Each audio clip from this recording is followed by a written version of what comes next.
Yang dimaksudkan dengan al-gharah ni, kita kata nyawa ni dah sampai ke halqum, ataupun sebahagian ulama kata al-muayanah. Muayanah ni maksudnya nampak malaikat maut. Bila nampak malaikat maut mai, masa ni kalau kata baru nak masuk Islam tak terpakai dah. Masa ni kalau baru nak masuk Islam tak terpakai. Nampak malaikat maut dengan muka yang bengih tu mai nak tarik nyawa dia, lepas tu baru nak mengaku la ilaha illallah Muhammadur Rasulullah.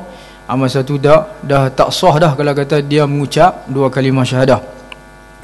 Dan sebahagian ulama sebut walaupun nampak malaikat maut, tapi sebelum nyawa ni sampai ke dada, sampai ke dada ataupun sampai ke halqum, sampai ke halqum maknanya dah lah dah tu.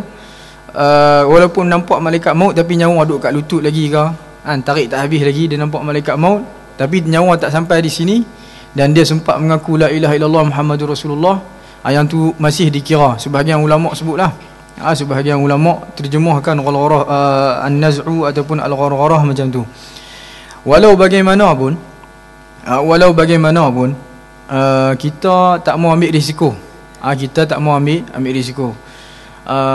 Saya ada terbaca satu artikel, dia kata kalaulah kita ni bila tengah nazak ataupun tengah nazak ni selalunya penulis artikel ni lah dia sebut selalunya ketika nazak ni orang dah duduk sibuk, orang yang tengah sakit tu dia duduk sibuk dengan penyakit dia lah, sakit sana sakit sini, dia takkan teringat dah nak sebut la ilaha illallah ataupun Muhammadur Rasulullah, kecuali orang-orang yang betul-betul disayangi oleh Allah Subhanahu Wa Taala. Allah Subhanahu Wa Taala nak kembalikan dia ataupun nak bagi dia boleh masuk syurga juga. Orang yang Allah Subhanahu Wa Taala nak bagi hidayah kepada dia, kecuali lah orang macam ni, Allah Subhanahu Wa Taala akan gerakkan hati dia, walaupun dalam keadaan sakit teruk ni dia akan kata la ilaha illallah Muhammadur Rasulullah. Persoalan ni, bab ni, maksudnya kalau kata ada orang yang tidak Islam, yang kafir ataupun yang murtad, sebelum nazak ni, sebelum tempoh yang lah tu, dia taubat dengan taubat nasuha ataupun dia mengaku balik la ilaha illallah Muhammadur Rasulullah, dia kembali balik kepada Islam, yang ni dia ni terselamat daripada kekal di dalam api neraka. Terselamat confirm terselamat kekal daripada kekal dalam api neraka. Tetapi jikalau seseorang ni Islam, dia Islam daripada kecil sampailah ke sejam sebelum dia nak mati, dia keluar daripada agama Allah SWT, ataupun dia melakukan perkara-perkara yang membatalkan syahadatain dia, walaupun sejam lagi, dia ni kekal dalam neraka, wal'iyazubillah. Yang ni yang kita panggil su'ul khatimah ni, yang ni yang kita tak mau, wal'iyazubillah. Jadi berhati-hatilah dengan masalah-masalah yang kadang-kadang kita rasa mungkin kita ni daripada kecil baik, remaja baik, dewasa bila mai tua, bila mai umur 40 baik, 50 baik, 60 baik, tapi kita tak tahu kita ni macam mana yang lah kali. Dan bab ni juga Imam Nawawi sebut wa naskhu jawazil istighfar lil musyrikin, dan pembatalan pengharusan memohon keampunan kepada orang musyrikin. Dalam bab ni juga hadis mengenai Abu Talib, pak menekan Nabi, pembela Nabi. Jadi di sini hadis ni membatalkan, hadis ni menceritakan pembatalan mengenai pengharusan kita ni memohon keampunan bagi orang-orang musyrik, bagi orang-orang yang mati dalam syirik, ataupun bagi orang-orang yang mensyirikkan, menyekutukan Allah SWT, walaupun dia tu adalah sahabat karib kita, walaupun dia tu pak menekan kita, bela kita, tak pernah tinggal kita walaupun selangkah. Bab ni juga akan dibicarakan juga.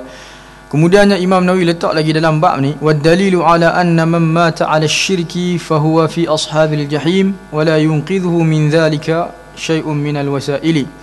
Dan juga bab ni membicarakan mengenai dalil bahawasanya sesiapa yang mati dalam keadaan syirik, mati dalam keadaan menyekutukan Allah SWT, mati dalam keadaan selain daripada agama Allah SWT, fahuwa fi ashabil jahim, maka dia tergolong dalam kalangan ahli neraka. Maka dia tergolong dalam kalangan ahli neraka. Maksud di sini adalah di kalangan orang-orang yang kekal dalam neraka. wala yunqidhuhu min dhalika syai'un minal wasaili, dan tiada siap apa-apa wasilah ataupun perantaraan ataupun tidak ada sebarang wasilah ataupun cara untuk menyelamatkan dia daripada kekal dalam api neraka. Maknanya mati dalam syirik saja tak ada langsung dah. Wala yunqidhuhu min dhalika syai'un minal wasaili, tak ada dah cara untuk menyelamatkan seseorang yang mati dalam syirik. Okey. Jadi daripada hadis ni kita ada ada daripada tajuk ni ada 3 perkara yang ingin ditekankan oleh Imam Nawawi. Yang pertama sekali, siapa-siapa yang masuk Islam ataupun taubat sebelum nazak ataupun sebelum kita kata apa ruh sebelum jumpa malaikat maut ni, ataupun selepas tu sikit tapi sebelum nyawa naik ke halqum ni, masih diterima taubat dia ataupun Islam dia. Makna sah lagi Islam dia walaupun dalam keadaan nazak ni, selagi mana tak nampak malaikat, selagi mana kita ambil yang minimum lah, selagi mana tak nampak malaikat maut tu, yang ni dikira lagi Islam dia ni dikira. Kalau kata dia taubat, diterima taubat dia. Sebagai contoh, kalau lah kawan tu selalu duk curi handset orang, ataupun curi handset, pergi kedai masuk curi handset, curi handset ni, penyeluk saku dan sebagainya. Tapi bila dia duduk sakit-sakit nazak ni, tak nampak malaikat lagi, dia mohon taubat, mohon ampun kepada Allah SWT, dan dia sempat cakap dekat waris dia, kalau ayah pula dah, takkan ayah no, ayah takkan curi handset. Kalau kata saya meninggal, saya mati ni, saya ni duk buat kerja tak elok, duk curi-curi sekian-sekian, tolong bayak, tolong bayak Ustaz, tolong buat sedekah Ustaz. Kalau dan jumpa, buatlah iklan dalam sokbak ke apa ke, siapa yang hilang handset apa semua, mohon minta maaf apa semua, boleh hubungi orang macam ni. Maknanya kita nak selesai masalah kita dengan manusia ni. Dan dia kemudiannya dia dah bertaubat, 2-3 saat lepas tu baru dia nampak malaikat maut, dikira sah lagi taubat dia. Di akhirat nanti insya-Allah dia akan disoal mengenai dosa ni, tapi akan diampunkan oleh Allah Subhanahu Wa Taala berdasarkan ayat Quran dan juga berdasarkan hadis alaihi salatu wassalam. Kemudiannya perkara yang kedua yang disebut dalam sini, sebelum ni dalam Islam harus Nabi alaihi salatu wassalam dan juga para sahabat memohon keampunan bagi kalangan orang-orang musyrikin, kaum kerabat yang meninggal dunia dalam keadaan syirik. Tapi bila mai hadis ni batal terus, tak boleh dah nak memohon keampunan bagi orang-orang yang mati dalam keadaan syirik. Dan juga perkara ketiga yang ditekankan oleh Imam Nawawi dalam tajuk kepada hadis-hadis ni, Imam Nawawi kata hadis-hadis yang dalam bab ni juga membicarakan mengenai dalil ataupun bukti bahawasanya orang yang mati dalam syirik ni, dia ni masuk dalam golongan ahli neraka. Tak ada apa-apa pun yang boleh menyelamatkan dia. Habis. Ni kata putus daripada Allah Subhanahu Wa Taala berdasarkan wahyu Nabi yang kita fahami daripada hadis-hadis alaihi salatu wassalam. Jadi kita akan baca hadis ni ada 1, 2, 3, 4. Cuma yang saya akan terjemahkan hadis sulbab lah, hadis yang pertama. Macam kebiasaan kita sebelum ni. Saya selalu sebut bisanadi sahih al-muttasil ila Imam Nawawi, dengan sanad ana bersambung sampai kepada Imam Nawawi. Sebab tabwib ni bukan tabwib daripada Imam Muslim. Kita baca sahih Muslim, tapi bab tu, makna tajuk bab tu adalah daripada ijtihad Imam Nawawi rahimahullahu tabaraka wa taala. Jadi bila main awal hadis ni ana akan baca baliklah bisanadi sahih al-muttasil ila al-Imam Muslim rahimahullahu tabaraka wa taala qala wa haddathani Harmalah bin Yahya at-Tujibi qala akhbarana Abdullah bin Wahb قال أخبرني يونس عن ابن شهاب قال أخبرني سعيد بن المسيب عن أبيه قال لما حضرت أبا طالب الوفاة جاءه رسول الله صلى الله عليه وآله وسلم فوجد عنده أبا جهل وعبد الله بن أبي أمية بن المغيرة فقال رسول الله صلى الله عليه وآله وسلم يا عم قل لا إله إلا الله كلمة أشهد لك بها عند الله فقال أبو جهل وعبد الله بن أبي أمية يا أبا طالب أترغب عن ملة عبد المطلب فلم يزل رسول الله صلى الله عليه وآله وسلم يعرضها عليه ويعيد له تلك المقالة حتى قال أبو طالب آخر ما كلمهم هو على ملة عبد المطلب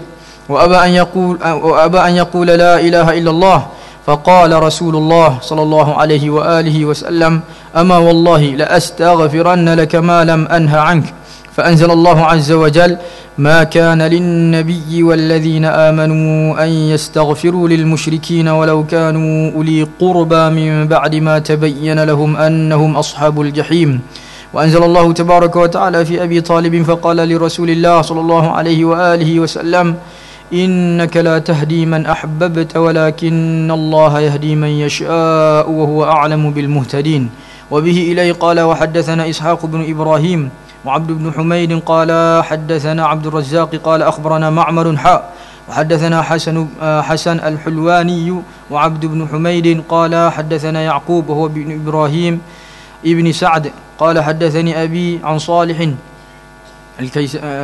بن كيسان كلاهما عن الزهري بهذا الإسناد وذكر مثله غير أن حديث صالح انتهى عند قوله تبارك وتعالى انتهى عند قوله فأنزل الله عز وجل فيه ولم يذكر الآيتين وقال في حديثه ويعودان بتلك المقالة وفي حديث معمر مكان هذه الكلمة فلم يزالا به وبه إليه قال حدثنا محمد بن عباد وابن أبي عمر قال حدثنا مروان عن يزيد وهو ابن كيسان عن أبي حازم عن أبي هريرة رضي الله تبارك وتعالى عنه قال قال رسول الله صلى الله عليه وآله وسلم لعمه عند الموت قل لا إله إلا الله أشهد لك بها يوم القيامة فأبى فأنزل الله عز وجل إنك لا تهدي من أحببت الآية وبه إليه قال وحدثني محمد بن حاتم ابن ميمون قال حدثنا يحيى بن سعيد قال حدثنا يزيد بن كيسان قال أخبرنا أبو حازم الأشجعي عن أبي هريرة رضي الله تبارك وتعالى عنه قال قال رسول الله صلى الله عليه وآله وسلم لعمه قل لا إله إلا الله أشهد لك بها يوم القيامة قال لولا أن تعيرني قريش يقول إنما حمله على ذلك الجزع لأقررت بها عينك فأنزل الله تبارك وتعالى إنك لا تهدي من أحببت ولكن الله يهدي من يشاء. Dengan sana ana bersambung sampai kepada Imam Muslim rahimahullah tabaraka wa taala, beliau mengatakan telah menceritakan kepada aku Harmalah ibnu Yahya at-Tujibi. Harmalah ibnu Yahya at-Tujibi menceritakan telah memberitahu kepada kami Abdullah ibnu Wahbin. Ibnu Wahbin mengatakan telah memberitahu kepada kami Yunus daripada Ibnu Syihab Az-Zuhri. Ibnu Syihab Az-Zuhri telah mengatakan telah menceritakan kepada aku Sa'id ibnu Musayyib daripada ayahnya iaitu Musayyib. Musayyib mengatakan bahawasanya ketika mana Abu Talib hampir meninggal dunia ataupun hampir meninggal dunia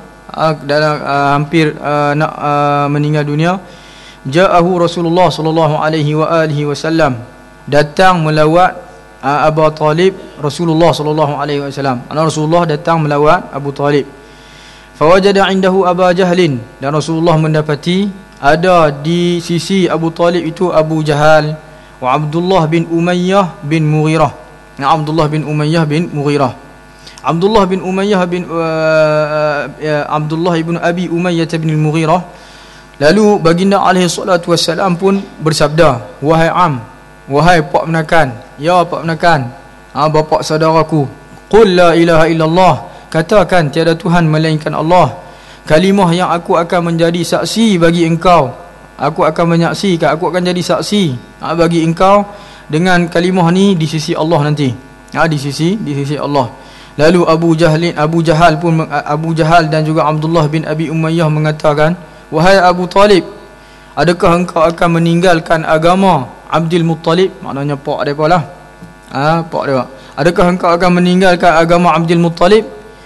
Dan senantiasa Rasulullah sallallahu alaihi wasallam menyuruh ataupun meminta Abu Talib mengatakan la ilaha illallah, dan Rasulullah mengulang-ulang kata-kata baginda alaihi salatu wassalam sehinggalah Abu Talib mengucapkan kalimah dia yang terakhir seperti mana apa yang dia katakan, wa huwa ala millati Abdul Muttalib, iaitu dia masih lagi dalam agama Abdul Muttalib, maksudnya dalam agama syirik lah.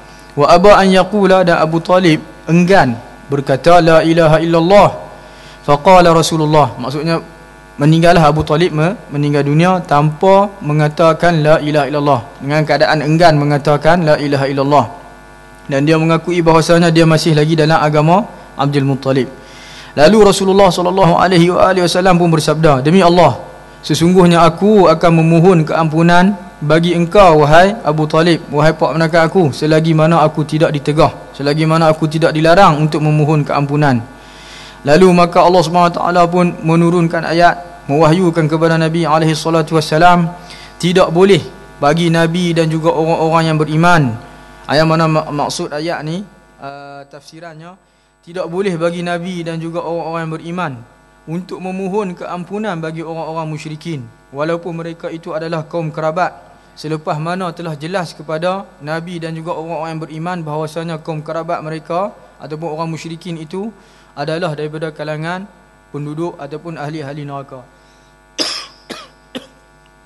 Dan juga Allah Subhanahu Wa Taala menurunkan ayat mengenai Abu Talib, maka Allah Subhanahu Wa Taala berfirman kepada Rasulullah sallallahu alaihi wasallam, innaka la tahdi man ahbabta, sesungguhnya engkau wahai Muhammad tidak dapat memberi hidayah kepada sesiapa yang engkau sayangi, kepada sesiapa yang engkau suka, tetapi Allah Subhanahu Wa Taala lah yang memberi hidayah kepada sesiapa yang dia kehendaki. Wa huwa a'lamu bil muhtadin, dan Allah Subhanahu Wa Taala Maha mengetahui, lebih mengetahui sesiapa yang mendapat hidayah ataupun mendapat petunjuk. Jadi hadis ni kita baca kita sedihlah. Kita baca kita sedih. Kita tahu kata Abu Talib pak menakan Nabi. Sejarah dia jelas. Sejarah Abu Talib jelas dalam membela alaihi salatu wassalam dan juga orang Islam, membela Rasulullah sallallahu alaihi wasallam. Tapi petunjuk ni, hidayah ni, ianya adalah milik mutlak Allah Subhanahu Wa Taala. Petunjuk ni adalah milik mutlak Allah Subhanahu Wa Taala. Islam ni, syurga ni adalah milik Allah Subhanahu Wa Taala. Dia bagi kepada siapa yang dia kehendaki, dan dia tak bagi ataupun halang daripada sesiapa yang dia tak suka. Wallahu alam, kita pun tak tahu. Dan hadis ni, kita ni kadang-kadang kita nak baca bab hadis ni, kadang-kadang kita terbayang persoalan Abu Talib. Ada juga nanti kita perlu bincang mengenai ayah mak Nabi alaihi salatu wassalam, ayah dan ibu bapa Nabi sallallahu alaihi wasallam, kemudian pak menakan Nabi alaihi salatu wassalam.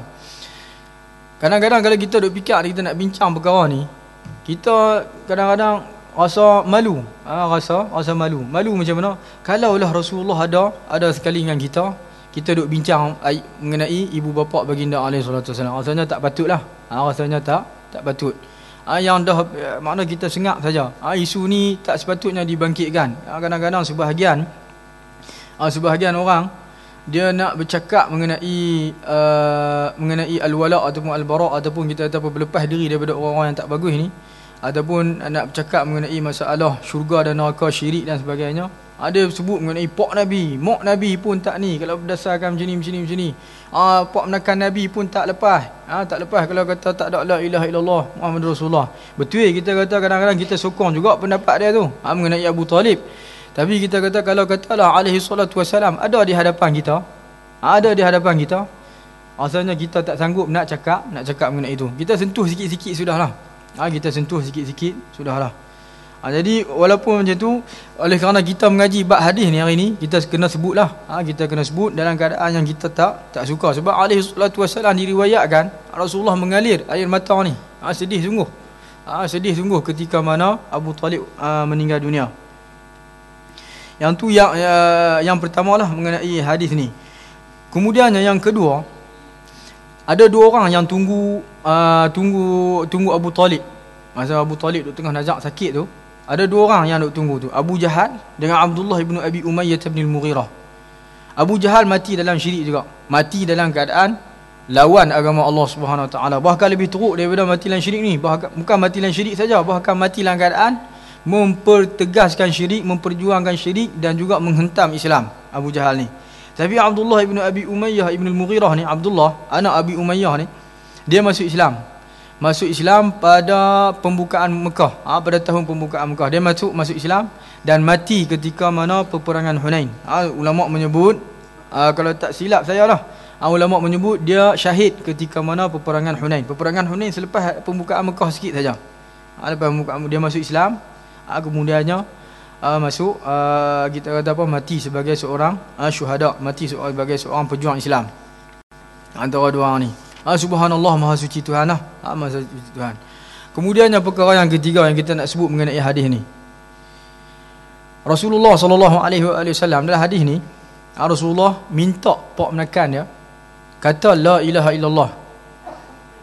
Minta kata la ilaha illallah. Rasulullah tak minta kata la ilaha illallah wa anni Rasulullah wa Muhammadur Rasulullah. Ulama jawab di sini, Rasulullah sebut minta la ilaha illallah ni sebab kita kata apa, kalimah la ilaha illallah ni dia macam kita kata apa, mafhum daripada permintaan Rasulullah kepada Abu Talib ni. Maksudnya minta jugalah Abu Talib ni mengaku bahawasanya dia adalah utusan Allah Subhanahu Wa Taala. Itu sebahagian ulama jawab macam itulah, sebab Nabi minta kata la ilaha illallah. Mana bahagian yang kedua daripada syahadah ni? Awak Nabi tak minta sekali. Sebahagian ulama jawab kata Rasulullah dah minta kata la ilaha illallah, jadi Abu Talib pun faham. Maksudnya Rasulullah minta, anak menekan dia ni minta dua, mengaku tiada Tuhan melainkan Allah dan Muhammad itu adalah utusan Allah Subhanahu Wa Taala. Sebahagian ulama pula menyebut tak, dia orang cakap, sebahagian ulama ni rahimahumullah, sebahagian ulama kata Muhammadur Rasulullah tu telah diakui oleh Abu Talib. Cuma tentang la ilaha illallah tu saja yang tak ada lagi. Sebab tu Nabi minta dekat puak menekan dia di sini, kata la ilaha illallah. Dah tahu dah, kata yakin dah, boleh iktiraf dah bahawasanya anak menekan Pak Long ni sebagai utusan Allah. Maka katalah satu bahagian lagi tu, la ilaha illallah, tiada Tuhan melainkan Allah, tiada Tuhan yang layak melainkan Allah Subhanahu Wa Taala. Itu berkenaan dengan hadis ni. Seterusnya daripada hadis ni, Rasulullah SAW sebut kalimatan asyhadu laka biha indallah. Kalimah ni aku akan jadi saksi sendiri wahai pak menekan di sisi Allah Subhanahu Wa Taala ni. Ulama sebut Nabi sebut benda ni, kata dia sendiri alaihi salatu wassalam sendiri yang nak jadi saksi. Sebab apa Nabi kata macam ni? Sebab ulama kata dalam ketika Abu Talib dah nazak tu, yang ada hanya Abu Jahal, yang adanya Abdullah ibn Abi Umayyah ibn al-Mughirah, kemudiannya alaihi salatu wassalam. 3 orang ni. Jadi nak yakinkan Abu Talib bahawasanya kalau dia ucap la ilaha illallah ni tak sia-sia, ada orang yang akan jadi saksi. Siapa? Alaihi salatu wassalam sendiri. Kata pak menekan, katalah ni saya sendiri akan jadi saksi nanti. Jangan risau. Jangan risau. Kata, tolong kata la ilaha illallah, mengaku sat la ilaha illallah. Mengakulah la ilaha illallah Muhammadur Rasulullah. Tapi nak buat macam mana kan? Kemudiannya yang seterusnya daripada hadis ni, kita tengok bila Abu Jahal dengan Abdullah ibnu Abi Umayyah kata, wahai Abu Talib, hang nak tinggal ke, hang tak suka ke agama pak hang? Agama Tok Wan ni, Abdul Muttalib ni, agama Abdul Muttalib, agama syirik lah, agama menyembah berhala ni. Bila Abu Jahal dengan Abdullah ibnu Abi Umayyah sebut macam ni, kita boleh ambil pengajaran yang seterusnya daripada hadis ni, bahawasanya orang-orang hak jahat ni, kita pesan siap-siap, kalau kita sakit nanti jangan suruh dia mai. Orang hak jahat-jahat ni kita tinggal siap-siap. Tambah Pak Long hak muda-muda pun jangan duk berasa kata kita nak hidup lah lama. Jangan kawan dengan orang-orang hak tak baik ni. Takkan nak tinggal kot benda-benda hang nak buat tu.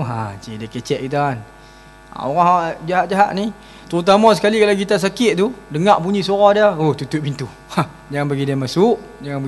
Sekali duk cakap pelik-pelik dah lah kita ni sakit. Kalau sakit tu KO P3 ke apa ke, nanya. Kalau orang hak jahat-jahat ni, hak jahat-jahat. Kita duk terlantak di hospital sakit. Dia ni dulu kawan dengan kita, main rumah kita mesti duk mengumpat kat orang ke apa kata kan. Duk mengata sana mengata sini, main nak melawat kita. Kalau boleh jangan bagi dia main dekat. Sekali lagi kita duk tengah sakit, dia duk gosip pula. Cerita hak nu macam ni, hantar dak jiran hang masa hang duk sakit ni kan. Dia lempak bonyok masuk dalam kawasan rumah. Kata kawan ni dah sakit kan.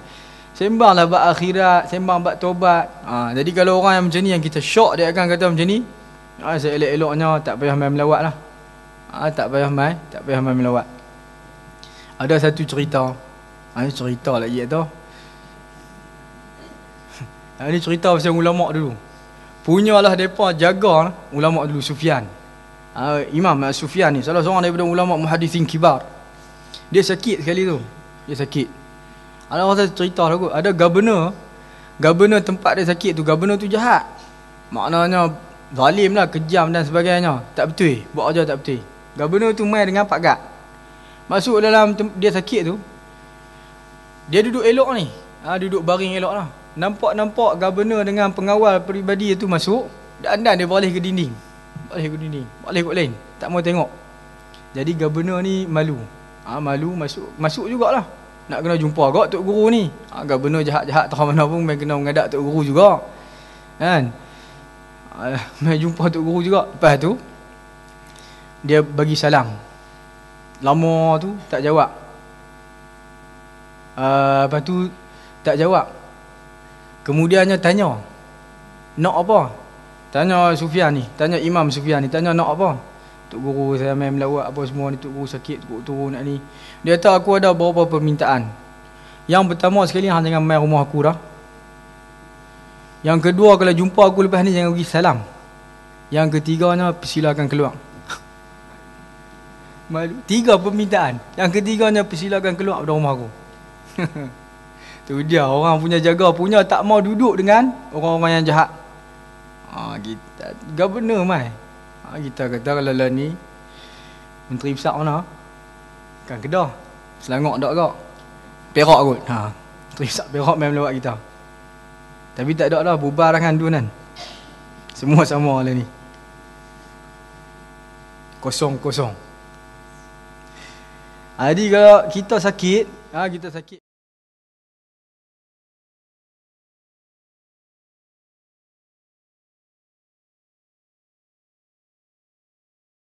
kecuali lah kalau kata kita ada tujuan dakwah, kita kuat, pegangan kita kuat, tak apa.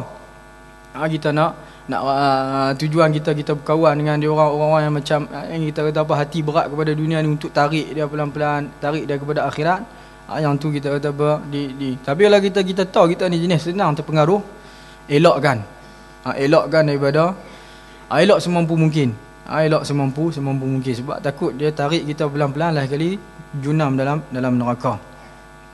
Seterusnya, pengajaran yang seterusnya, Rasulullah sallallahu alaihi wasallam banyak kali minta. Bila Abu Jahal dengan Abdullah kata macam tu, Rasulullah pun ulang lagi. Pak menekan kata la ilaha illallah, aku jadi saksi nanti. Cik jadi saksi kat pak menekan nanti. Pak Long kata la ilaha illallah, cik jadi saksi nanti hari kiamat nanti di sisi Allah Subhanahu taala ni. Rasulullah ulang banyak kali. Di sini kita boleh ambil pengajaran. Kita sebagai seorang yang da'i ataupun pendakwah, kita jangan berputus asa. Jangan sekali-sekali berputus asa sampai yang terakhir, sampai yang last kali. Sebagai contoh, kita jumpa sebagai contoh lah, saya bagi contoh sini mungkin marah sikit. Doktor Mahathir kan, kita jumpa dah last kali. Tolonglah, dia nazak lah sebagai contoh. Kalau dia tengah nazak ni, doktor buatlah kenyataan yang kita kata apa, doktor ni sayang ke Islam, nampak ikhlas sikit doktor sayang ke Islam ni. Kita sampai dia nazak tu pun kita minta lagi. Kita jangan berputus asa. Walaupun kita nampak dia keras, kadang-kadang kenyataan dia nampak macam ada udang di sebalik batu, nampak macam nak menghalang pelaksanaan Islam dan sebagainya, tapi kita jangan putus asa. Kita sentiasa berdakwah, kita sentiasa kita kata apa, jangan putus asa. Macam alaihi salatu wassalam, Rasulullah ada contoh terbaik kepada kita. Kita sentiasa ajak dia, tarik dia macam mana pun. Itu kita kata orang yang jauh. Kalau kata orang yang dekat, macam pak menekan Nabi ni, kalau kata pak menekan kita ni, adik-beradik kita, lagilah kita akan pulun lagi. Kita jangan berputus asa walaupun sampai last kali. Bagi orang-orang yang da'i, bagi ustaz-ustaz, bagi ustaz-ustazah, maklum datuk dan datin yang ada di sini, jemaah yang dirahmati Allah SWT, jangan sesekali berputus asa untuk tarik orang masuk ke dalam syurga. Kita jangan putus asa. Jangan sesekali putus asa. Biar pilah dia macam mana pun. Dia kata kat kita macam-macam ke apa ke, kita jangan berputus asa. Tak boleh cara ni kona kot lain, tak boleh kot ni kona kot lain. Buatlah macam mana pun. Janji kita jangan putus asa. Tak boleh juga doa, ya Allah bukalah pintu hati dia tu. Doa. Jangan kita berputus asa. La ilaha illallah. Okey, kemudiannya pengajaran yang seterusnya kita boleh perolehi daripada hadis ni, bila Abu Talib ada menyebut, dia kata dia ni mengikut agama agama Abdul Muttalib, dan dia tak mau ataupun enggan mengatakan la ilaha illallah. Pengajaran yang kita boleh ambil daripada sini, siapa yang macam ni kedudukan dia, enggan mengakui la ilaha illallah Muhammadur Rasulullah, yang itulah yang disebut oleh Imam Nawawi di sini, mati dalam kita kata apa, syirik, dia ni tak akan dapat diselamatkan. Dia tidak akan dapat diselamatkan daripada api neraka. Maksudnya tidak dapat diselamatkan, dia kekal dalam api neraka.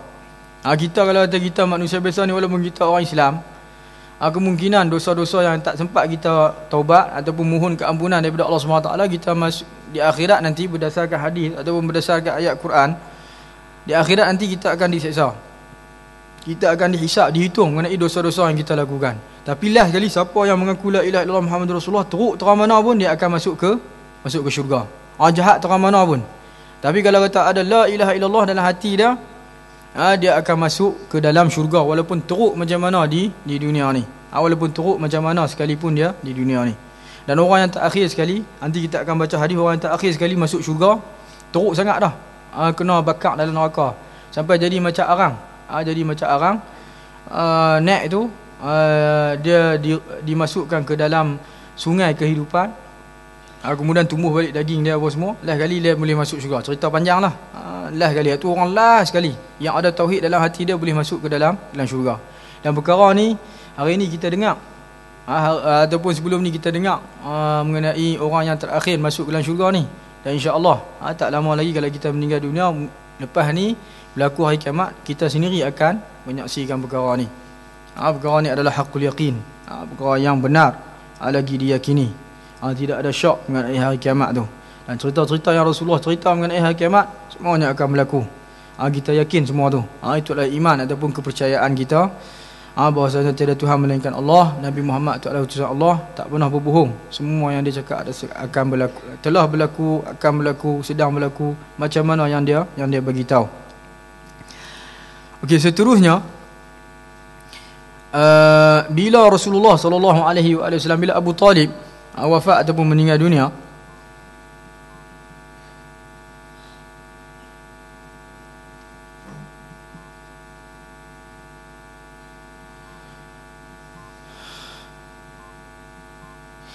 bila kata Abu Talib, bila kata alaihi salatu wassalam, sebut, demi Allah aku akan mohon keampunan bagi engkau wahai Abu Talib, wahai pak menakan, selagi mana aku tidak ditegah.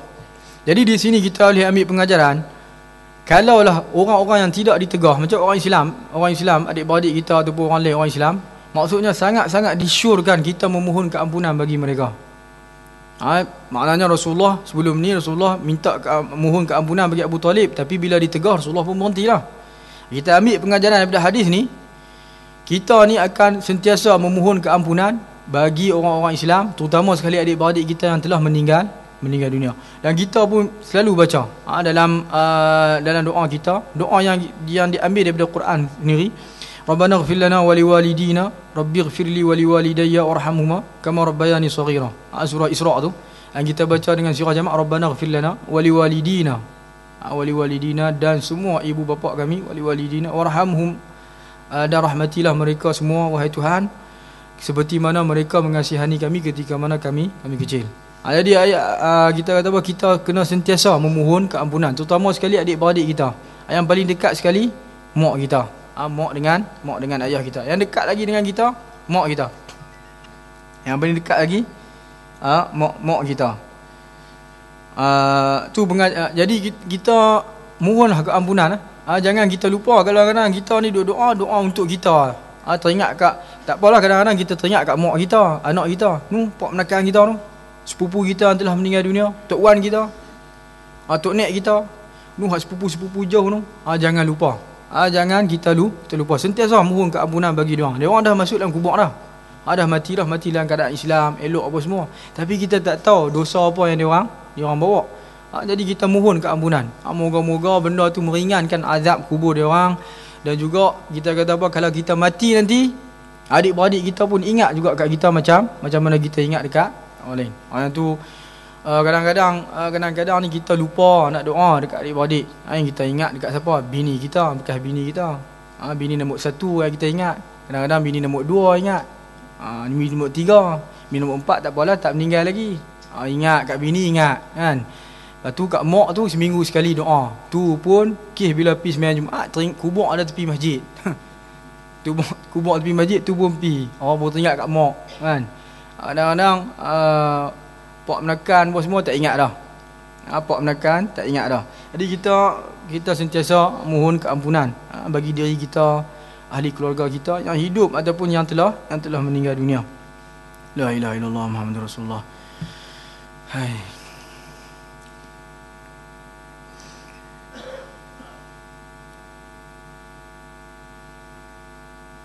Okey, pengajaran yang seterusnya yang kita boleh perolehi daripada hadis ni, bagi orang-orang Islam yang ada adik-beradik daripada kalangan orang musyrik, kalau ni tak boleh kita mohon keampunan.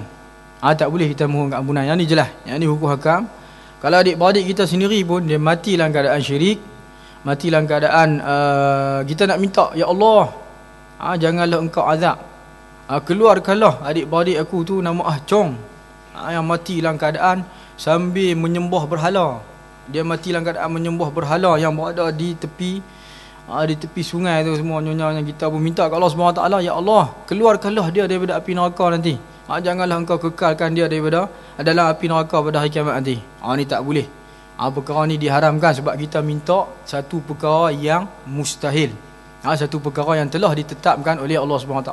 Sebab berdoa ni ada adab. Kita tak boleh berdoa benda-benda yang mustahil, benda-benda yang tidak dibenarkan oleh Allah SWT. Antara perkara yang tidak dibenarkan dalam berdoa ni adalah kita minta kita nak jadi utusan Allah SWT. Kalau ada tu imam doa macam tu, pelempang lah. Tak pun baling lebay kat dia, tu imam hang tak betul. Ada ke minta doa bagi dia jadi rasul yang terakhir. Habis-habis lah. Yang tu benda yang mustahil. Benda yang mustahil tak boleh kita buat.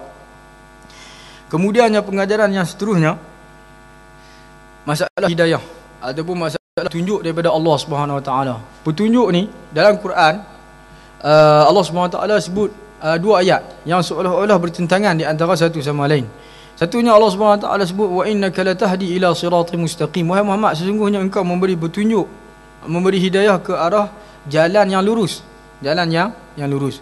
Kemudiannya dalam ayat yang lain yang berkaitan dengan Abu Talib, pak menekan Nabi SAW, Allah SWT sebut, innaka latahdi man ahbab. Engkau tak boleh bagi hidayah dekat siapa yang kau suka. Maksudnya seolah dua ayat ni ada pertentangan. Satu ayat kata hidayah ni ada di tangan Nabi, satu lagi milik mutlak Allah SWT. Ulama menyebut di sini hidayah ni ada dua. Hidayah ni ada dua bentuk. Ada dua bentuk.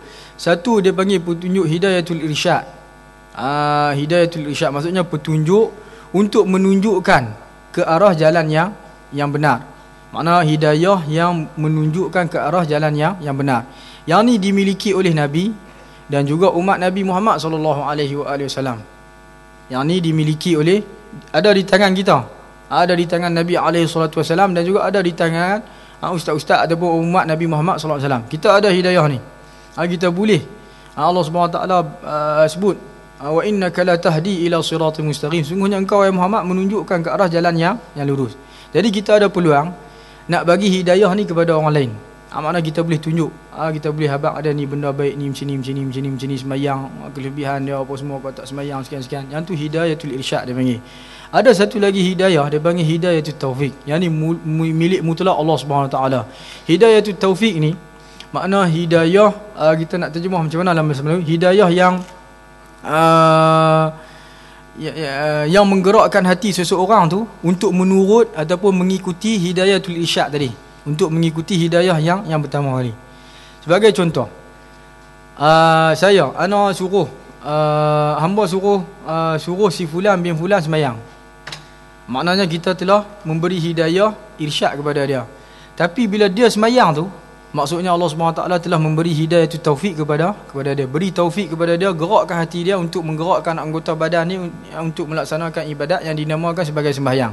Itu dia panggil hidayah. Ini milik mutlak Allah SWT. Tak ada siapa pun boleh main nak ceroboh hak Allah SWT ni. Kalaulah kedudukan dia macam tu, kita kena sentiasa memohon kepada Allah Subhanahu Wa Taala, mohon sungguh-sungguh, bukan melawak-melawak, mohon sungguh-sungguh Allah SWT bagi kedua-dua hidayah ni kepada kita. Sama ada hidayatul irsyad ataupun hidayatul taufik. Hidayah yang menunjukkan ataupun hidayah yang menggerakkan hati kita untuk melaksanakan petunjuk Allah SWT. Sebab tu dalam surah Al-Fatihah Allah SWT suruh kita doa apa? Ihdinas siratal mustaqim. Wahai Tuhan, tunjukkanlah kami ke jalan yang lurus. Maksud di situ, tunjukkanlah kami ke jalan yang lurus. Maksudnya, bagi tahu kat kami, jelaskan kepada kami, jangan butakan mata kami daripada jalan yang lurus. Maknanya bagi kami tahu hukum hakam engkau, wahai Allah SWT. Bagilah kami tahu apa yang kau suka, apa yang kau tak suka. Bagi kami tahu. Kemudiannya, bagilah kepada kami kekuatan ataupun taufik untuk melaksanakan perkara-perkara tersebut. Kita mohon dua perkara ni sekaligus. Kadang-kadang Allah SWT bagi kita dapat hidayatul irsyad ni dengan diri kita sendiri. Kita baca buku, kita dapat petunjuk. Kemudiannya habis sejam 2 jam lepas tu kita baca buku ni, buku-buku yang bagus-bagus, yang baik-baik ni. Kemudiannya Allah SWT gerakkan hati kita untuk mendapat taufik ni. Bagi taufik dekat kita. Kadang-kadang Allah SWT hantar orang kat kita. Hantar orang. Hantar suami yang bagus. Hantar isteri yang bagus. Hantar anak yang bagus kadang-kadang. Kadang-kadang Allah SWT hantar cucu yang bagus. Cucu yang bagus. Hantar cucu yang bagus. Bagi hidayatul irsyad ni melalui cucu kita. Kita cokiang. Kita lekeh lambat semayang. Tinggal semua. Seminggu tu mesti tinggal 3-4 kali semayang. Qadha. Tinggal semayang. Kantui. Tak pernah berdisiplin dalam semayang. Pergi pejabat nombor 1. Pejabat masuk 7.45. Pukul 6.50 kita sampai dah pejabat. Tapi subuh kita kantui kadang-kadang. Hari Jumaat kita kantui subuh. Hari Sabtu kita kantui subuh. Sebab tak ada waktu pejabat. Lepas tu anak kita lebih kurang dengan kita, baik sikit daripada kita. Kita 5-6 kali sembahyang, tapi anak kita 3-4 kali. Kurang sikit lah sembahyang kantui seminggu. Mai cucu kita ni seorang yang disiplin. Sebab dia mengaji pasti. Bagai contoh lah. Dia mengaji pasti, dia jaga sembahyang. Sebagai contoh. Tapi tak semestinya lah. Tak semestinya lah. Dia mengaji sekolah agama daripada kecil lagi. Nak kata ayah dia silat hantar pun tak agak. Memang ayah dia nak bagi dia dapat kebaikan. Mengaji pasti daripada kecil lagi.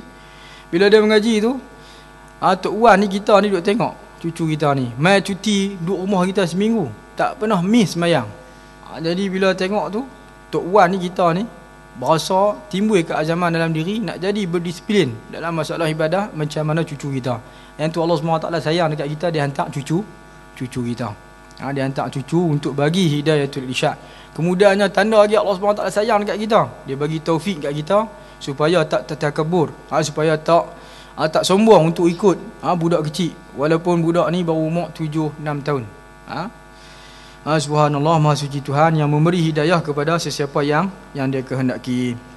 Itu di antara pengajaran yang boleh kita perolehi daripada hadis yang kita baca hari ini. Dan saya ulang sekali lagi, kita kata apa, kadang-kadang masalah ibu bapa Nabi, masalah persoalan Abu Talib, macam mana keadaan dia yang sebenar, meninggal dunia dalam keadaan syirik ataupun sebagainya. Kita tahu persoalan ni patutnya tak boleh kita tak sepatutnya lah bagi saya lah. Adabnya kita dengan alaihi salatu wassalam, tak perlu sangat kita sebut-sebut benda ni. Tak perlu kita timbulkan isu ni kalau tak ada keperluan. Sebab kalau Rasulullah ada bersama dengan kita, duk tengok kita lah ni, kita malu. Kita duk bercakap mengenai ibu bapa baginda. Yalah, macam-macam pendapat mengenai Abu Talib, mengenai Pak Menakan yang duk bela dia apa semua, kita duk cakap macam-macam. Kalau Rasulullah ada, takkan Rasulullah tak sedih. Cuma kita bercakap ni atas dasar sebab kita mengaji hari ni bab ni. Duk saya saja kedai kopi tu, tiba-tiba nak bincang saja syok-syok. Abu Talib tu mati dalam keadaan syirik ke apa? Bincang macam tu. Kita pun jawab kat dia, hang tak tentu lagi. Hang tak tentu lagi. Biar hang sengap lah, tak usah sembang lah bab ni. Yang confirmnya siapa mati dalam keadaan syirik, duduk dalam neraka kekal. Tu saya sebut lah buat menekan Nabi tu. Biar pi lah. Ni sembang apa? Ambil contoh Tok Wan hang duduk dalam hutan tu.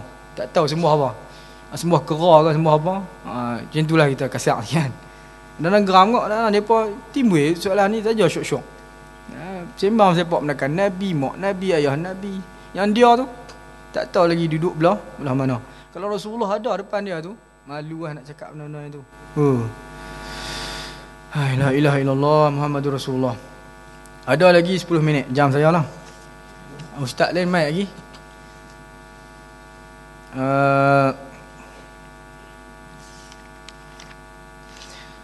Dalam bab ni juga, sanad yang saya baca tadi,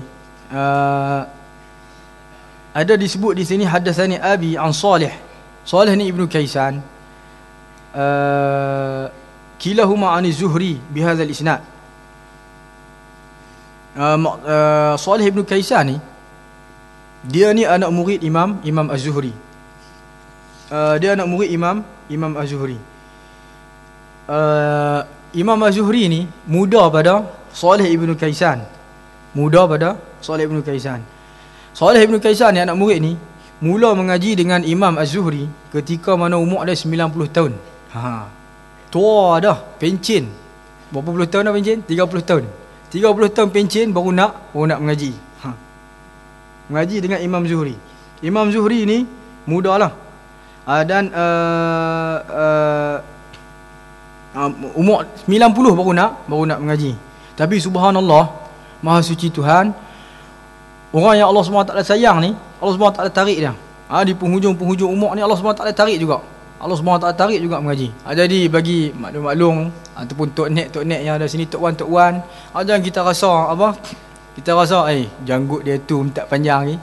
Banding aku janggut putih dah. Dia tu janggut dah lah serabai. Macam-macam kan. Baru 2 inci lah sebagainya. Kita tu perkara yang biasa. Salih Ibnu Kaisan ni mengaji dengan Imam Zuhri, umur dia 90. Kita tak boleh bayang kalau orang umur dah ni 90 rasa main bawa tongkat. Kalau zaman kita ni 90 ni penyakit kenciman ni. Lagi apa lagi? Mata darah tinggi. Darah tinggi, darah rendah. Darah tertinggi, darah terendah. Darah tinggi dan sebagainya, darah rendah. Macam-macam lah. Jadi kita mengaji. Tak apa. Kita contohi ulama-ulama dulu. Walaupun umur dah lanjut tapi masih lagi menuntut ilmu. Dan menuntut ilmu ni tak pernah ada istilah lewat ataupun lambat. Sebab kita sepatutnya sampai ke kita mati kita tetap menuntut ilmu. Wallahu a'lam wa sallallahu ala sayyidina Muhammad wa ala alihi wa sahbihi ajma'in walhamdulillahirabbil alamin. Cuma pesanan yang terakhir, sentuh sikitlah, dah parlimen dah bubar dah. Setahu saya sebut piano dah tahu dah kan? Tahu dah, insya-Allah. Okey. Setahu saya yang umur 60 ke atas ni dia pun hantar mesej. Dia hantar mesej. Jangan jangan. Kita kata apa? Ingat ke Allah Subhanahu Wa Taala yang itulah. Ingat kepada Allah Subhanahu Wa Taala. Pilih yang terbaik untuk akhirat kita dan juga untuk dunia dan juga akhirat generasi-generasi yang akan datang selepas kita. Wassalamualaikum warahmatullahi taala wabarakatuh. Terima kasih Ustaz Yahya Khair. Alhamdulillah. Sementara kita tunggu Ustaz Helmi akan berucap, saya minta YB Ustaz Firdaus insya-Allah minta terus yang terbentar Ustaz. Lama tak mengajak mengajak di parlimen ya. InsyaAllah saya jemput Ustaz Firdaus untuk bagi tazkirah sikit insyaAllah sementara Ustaz Helmi sampai. InsyaAllah.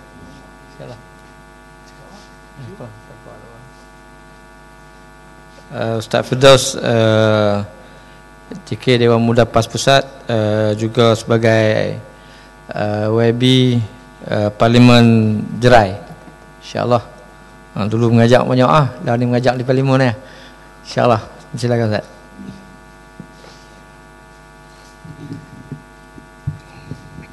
Bismillahirrahmanirrahim. Assalamualaikum warahmatullahi wabarakatuh. Alhamdulillahi rabbil alamin wa bihi nasta'in. Wassalatu wassalamu rasulillah wa ala alihi wa ashabihi ajma'in.